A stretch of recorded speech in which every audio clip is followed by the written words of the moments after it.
Pada kali ini saya akan bertindak sebagai moderator pada presentasi untuk memenuhi tugas ujian tengah semester mata kuliah Teknologi Kabel Energi, yang mana kelompok yang akan presentasi pada kali ini yaitu kelompok 2 dan kelompok yang menanggapi yaitu kelompok 3. Untuk materi kelompok 2 yaitu kabel energi untuk penggunaan saluran udara, saluran bawah tanah, dan saluran bawah laut dengan anggota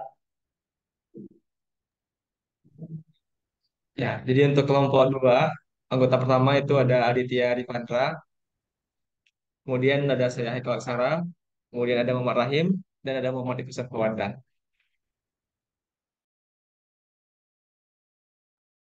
Baiklah, mungkin boleh langsung saja dimulai presentasinya bagi kelompok 2 dan kelompok 3 boleh menyimak dan mempersiapkan pertanyaan. Kepada kelompok 2 dipersilakan.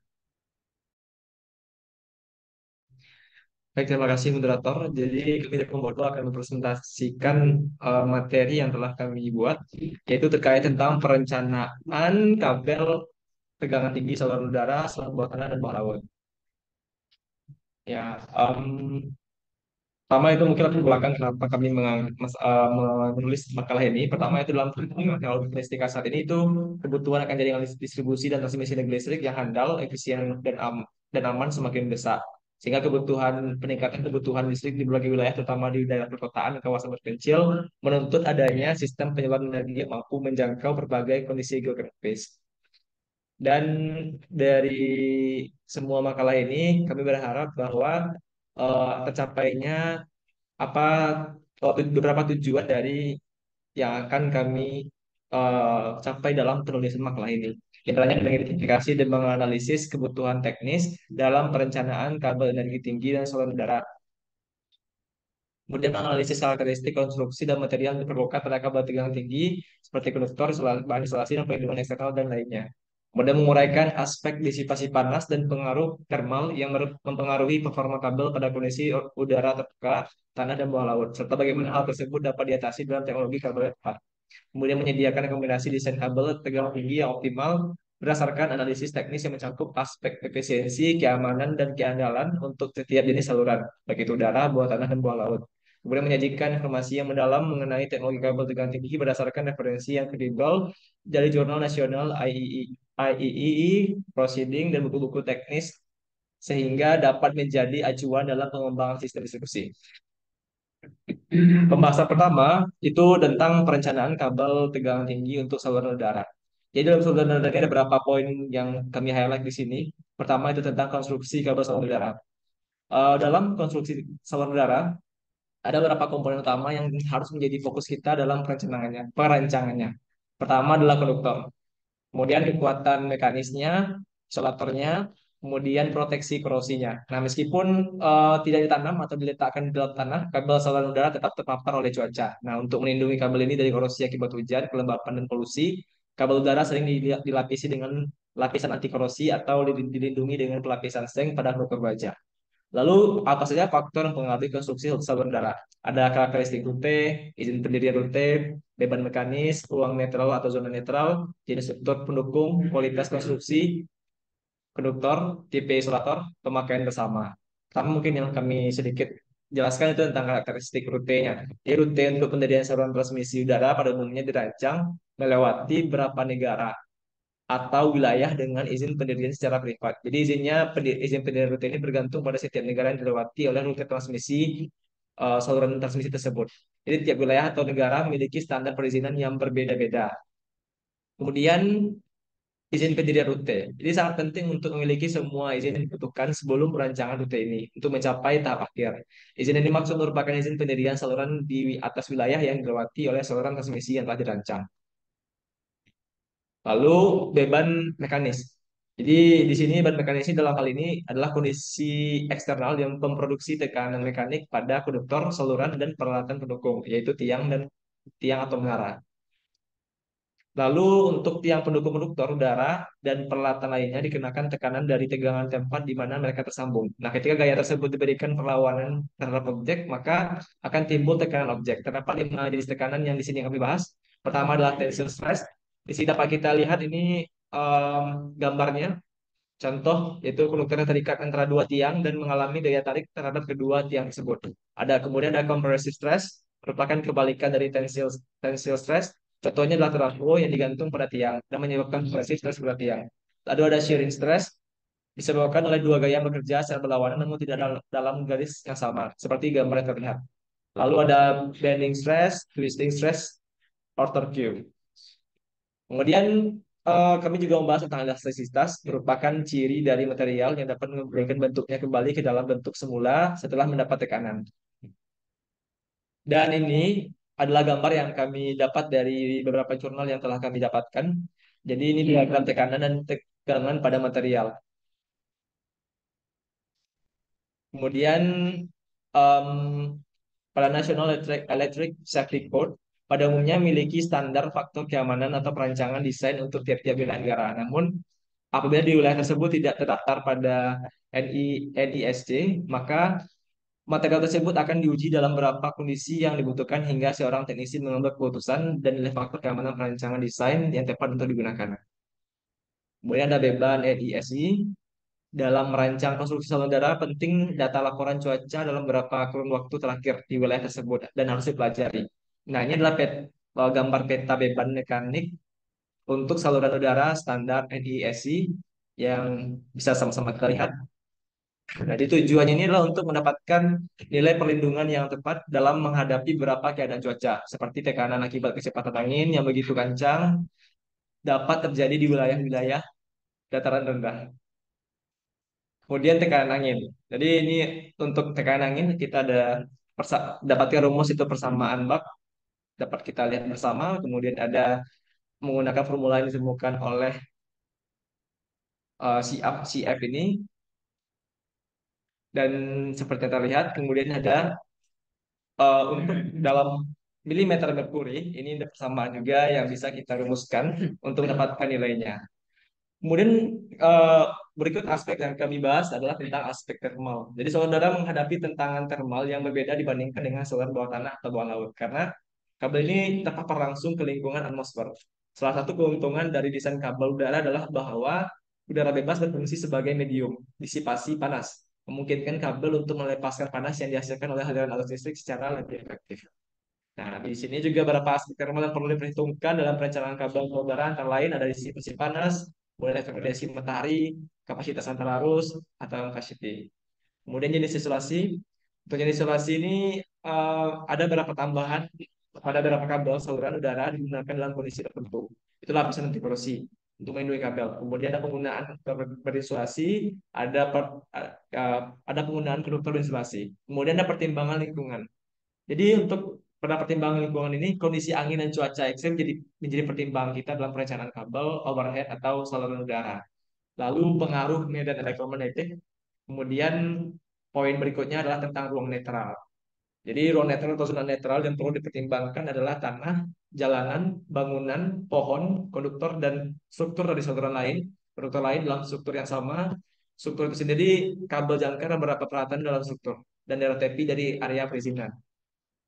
Kemudian pada zona netralnya ada pembagian juga, tambah ada zona netral horizontal, di mana penempatan tiang harus ditentukan untuk memberikan zona netral yang cukup dari jalanan.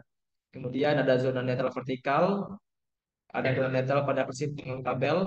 Nah, ini untuk tabelnya yang dapat kita amati, tabel zona netral konduktor yang lewat namun tidak menempel terikat terhadap bangunan. Ada beberapa parameter di sini menjadi parameter dan interval nilai yang bisa jadi patokan kita dalam perancangan berdasarkan zona tadi. Kemudian em, untuk berikutnya adalah tentang jarak horizontal antar konduktor. Nah, dalam jarak horizontal antar konduktor ini kita bisa menghitung nilai zona netral minimumnya dengan rumus berikut, di mana S ini merupakan lingkungan dari konduktor dalam inci. Kemudian zona netral minimum juga sudah kami cantumkan rumus di sini sih, seperti yang sama-sama dapat kita lihat. Lalu ada tabel hubungan antara tabel tabel zona netral horizontal antar kabel konduktor berukuran lebih kecil dari nomor 2 AWG, nomor ketetapan yang sudah ditetapkan. Kemudian ini pada tiang berdasarkan lingkungannya. Kemudian zona netral horizontal antar kabel konduktor berukuran AWG juga atau lebih pada tiang berdasarkan lingkungan. Berikutnya adalah jenis struktur pendukungnya. Pertama itu perancangan konstruksi. Pada dasarnya itu terdapat 4 jenis tiang, tiang kayu, tiang beton, tiang besi, dan tiang aluminium. Lalu untuk, nah ini yang paling pentingnya adalah bagian ini, pada bagian dari perencanaan atau perancangan eh, saluran tegangan tinggi, ya saluran udara. Eh, Ini yang dapat kita lihat untuk gambarnya seperti yang sudah tertera di tiang tunggal digunakan pada jaringan distribusi, pull out, two arms, single arms, line arms, dan side arms. Kemudian ada gambar desain kolom tunggal, lalu ada eh, standar dimensi tiang kayu dapat berpatokan pada tabel yang sudah kami cantumkan. Nah, ini untuk teknik letak penanaman tiang, ada concrete setting, crust stone setting, plain earth setting, hill and breeze concrete block setting, bolt, timber setting.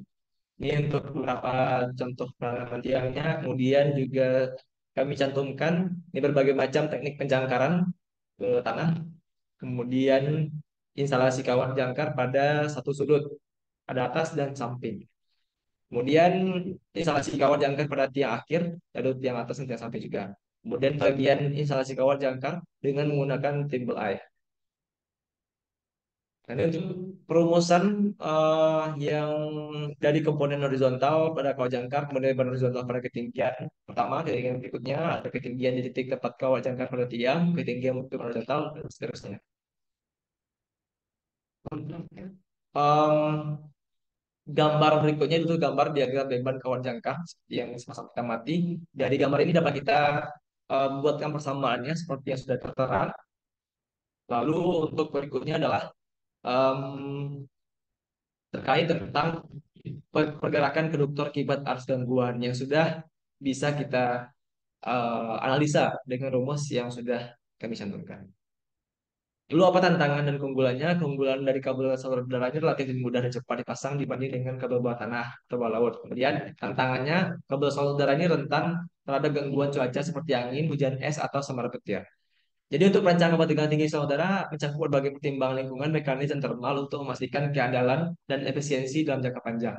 Nah, di sini baik tidak itu hanya diperhitungkan kapasitas teknis kabel, tetapi juga faktor eksternal yang mengaruhi kinerja dan masa operasional kabel. Berikutnya itu tentang perancangan kabel tegangan tinggi saluran bawah tanah yang akan dijelaskan oleh Muhammad Rahim. Silakan pada Muhammad. Baik, terima kasih Haikal. Selanjutnya perencanaan kabel tegangan tinggi saluran bawah tanah. Yang pertama itu konstruksi kabel saluran bawah tanah itu konstruksinya sendiri terdiri dari konduktor,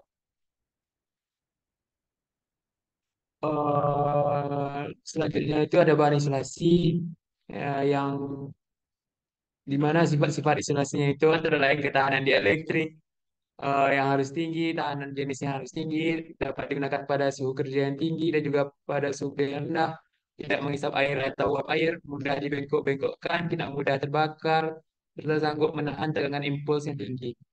Nah, selanjutnya itu lapisan isolasi. Jenis-jenis bahannya ada termoplastik, yang sifat-sifatnya itu tidak mudah terpengaruh oleh uap air, asam dan alkali, tahanan jenis cukup tinggi, kekuatan mekanisnya cukup tinggi, faktor hilang daya elektrik untuk PL lebih baik dari PVC, terus mudah terbakar atau meleleh atau mencair sehingga tidak dapat bekerja pada suhu tinggi. Selanjutnya itu lapisan pelindung mekanis. Yang kedua itu bahan thermosetting. Itu jauh lebih baik kualitasnya dibandingkan yang termoplastik tadi, terutama untuk temperatur kerja yang tinggi. Nah, selanjutnya itu tabir atau screen yang terbuat dari bahan semikonduktif, di mana sifatnya itu meletakkan distribusi medan listrik pada setiap terjadi penimbunan tegangan, serta untuk mengamankan manusia dari bahaya listrik.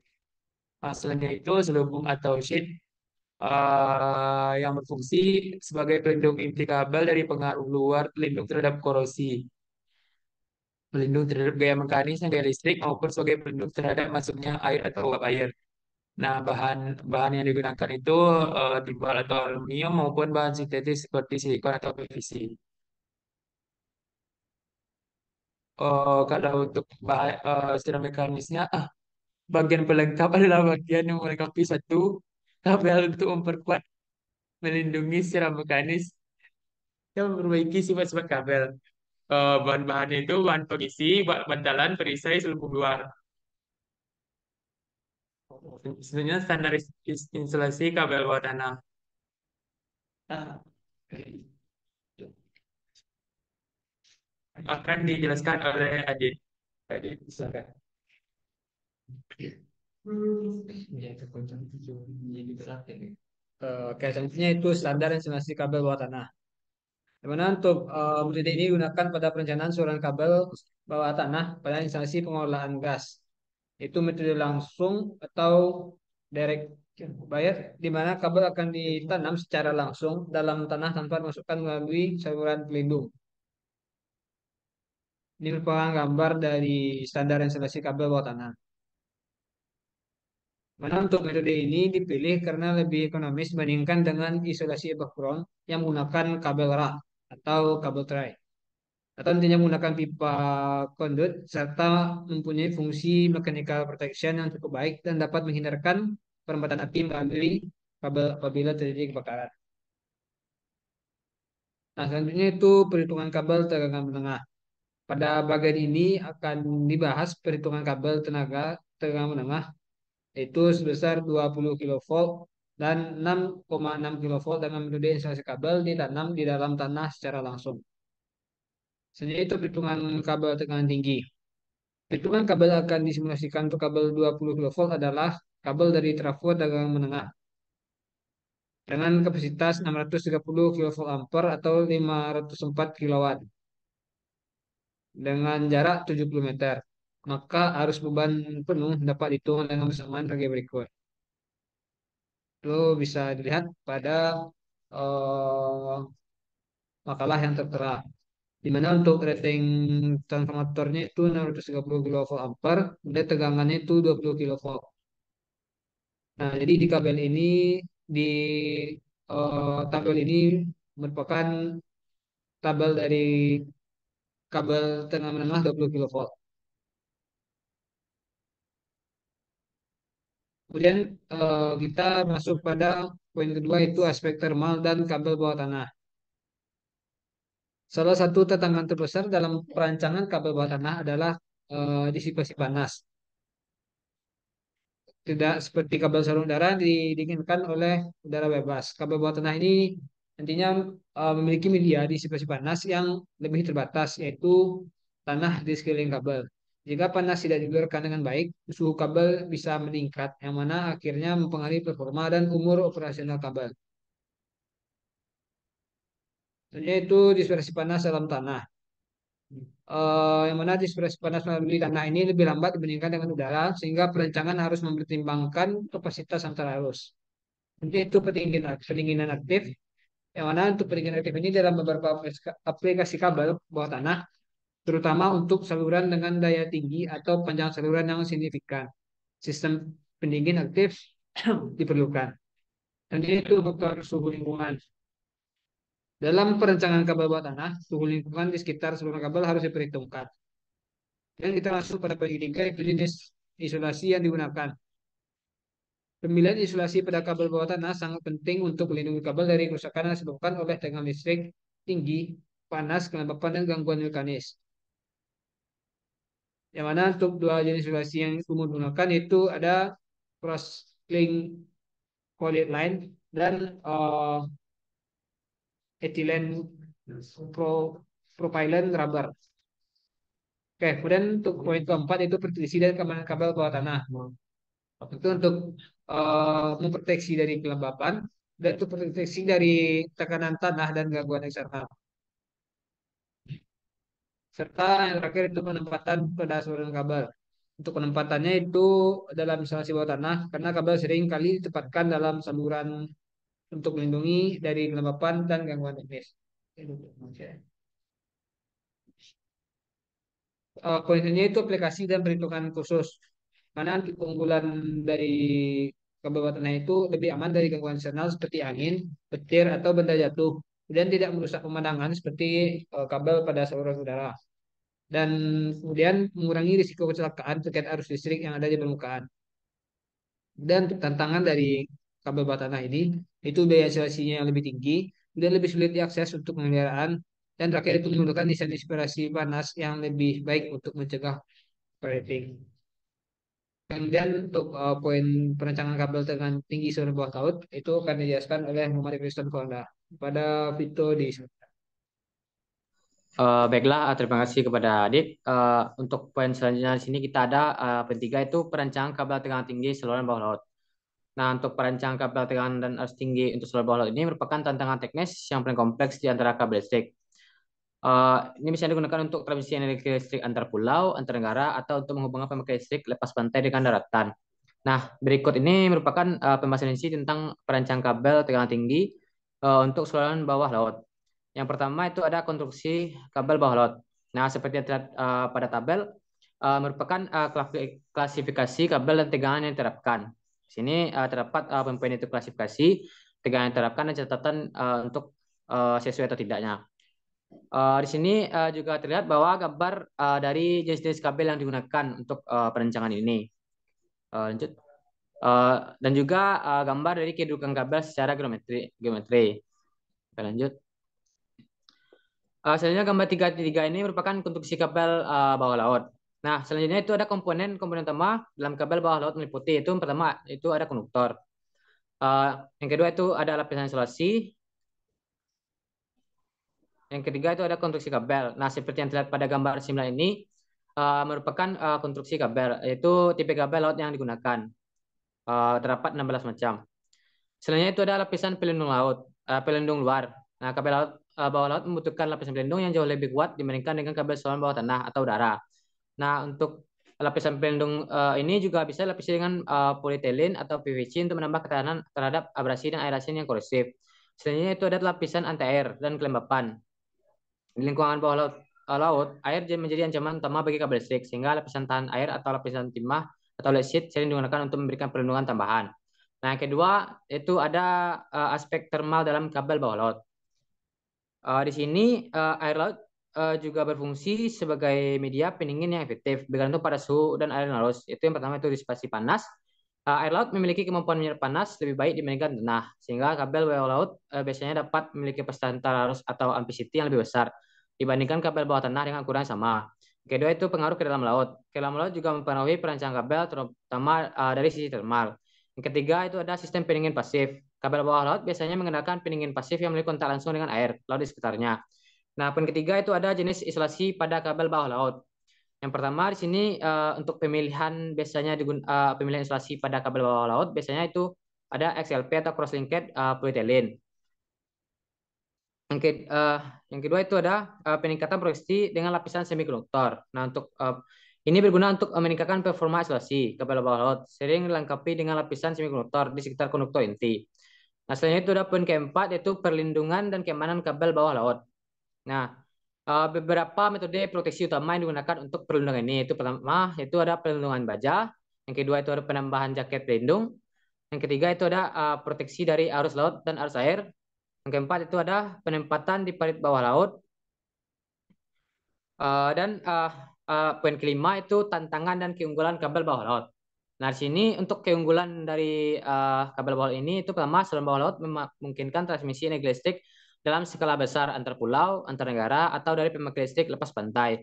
Yang kedua, kabel bawah laut lebih terlindungi dari gagasan eksternal seperti badai, sambaran petir, atau interferensi elektromagnetik dari pangkal lain.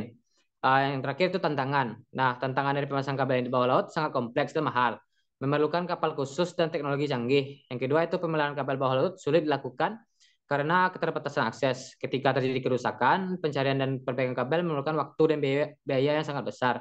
Yang terakhir itu kabel bawah laut harus dirancang untuk bertahan dalam kondisi keras di laut, termasuk tekanan tinggi, arus laut yang kuat, dan potensi kerusakan dari aktivitas kapal atau hewan laut. Baiklah, sekian dari penyampaian saya. Mungkin saya kembalikan kepada moderator.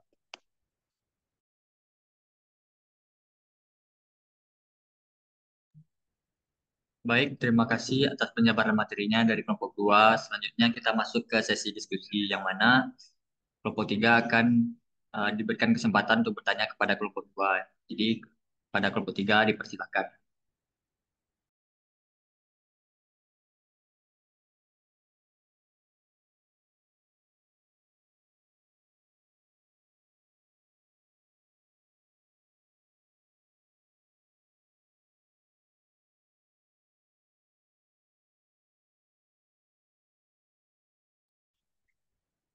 Baik, terima kasih sebelumnya kepada kelompok 2 yang telah menyajikan menerangkan materinya. Kami dari kelompok 3 ingin bertanya kepada kelompok 2 terkait materi yang disajikan mengenai eh, yang pertama yaitu faktor utama yang perlu diperhatikan dalam perencanaan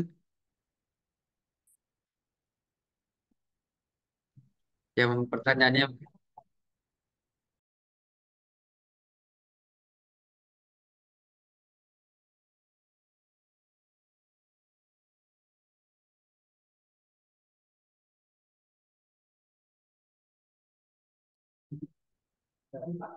Pertanyaan yang pertama yaitu mengenai apa saja faktor utama yang perlu dipertimbangkan dalam perencanaan kabel energi saluran udara, bawah laut, dan bawah tanah.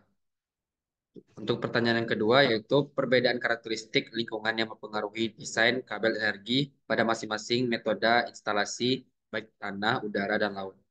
Mungkin pertanyaan saya sekian, dikembalikan lagi pada moderator. Baik, terima kasih kelompok 3. Mungkin untuk kelompok 2 bisa langsung menjawab pertanyaan dari kelompok 3 tersebut. Basic sekali. Baik, terima kasih moderator. Kami akan menjawab pertanyaan dari kelompok 3. Yang pertama itu, apa saja faktor utama yang perlu dipertimbangkan dalam perencanaan kabel energi saluran udara, bawah tanah, dan bawah laut? Jadi, faktor utama yang perlu dipertimbangkan itu meliputi kondisi lingkungan seperti cuaca, tekanan, atau risiko gangguan eksternal, biaya instalasi dan pemeliharaan, keandalan pasokan listrik, dampak estetika, dan peraturan setempat. Nah, selain itu, kapasitas transmisi energi, jarak, dan potensi gangguan eksternal juga berperan dalam menentukan metode instalasi terbaik. Nah, selanjutnya untuk pertanyaan kedua, bagaimana perbedaan karakteristik lingkungan mempengaruhi desain kabel energi pada masing-masing metode instalasi? Pada saluran udara, kabel harus tahan terhadap cuaca ekstrim seperti angin kencang, hujan, atau petir. Kalau kabel bawah tanah membutuhkan isolasi yang kuat untuk mencegah kerusakan akibat kelembapan dan panas berlebih. Sementara untuk kabel bawah laut harus dirancang untuk menahan tekanan tinggi, korosi dari air asin, dan gangguan biologis atau fisik seperti pergerakan dasar laut. Nah, sekian jawaban dari kelompok kami kembalikan ke moderator. Baik, terima kasih kepada kelompok 2 atas jawabannya. Baiklah, kepada kelompok 3, apakah ada tanggapan mengenai jawaban dari kelompok 2? Baik, terima kasih kepada kelompok penyaji kelompok 2 dari jawabannya yang telah dipaparkan tadi, sesuai dan juga cukup dari kami. Terima kasih kepada kelompok 2. Balikan lagi pada moderator. Baiklah, apabila sudah tidak ada pertanyaan lagi, maka kita tutup presentasi kita pada sore hari ini. Saya tutup. Assalamualaikum warahmatullahi wabarakatuh. Waalaikumsalam warahmatullahi wabarakatuh.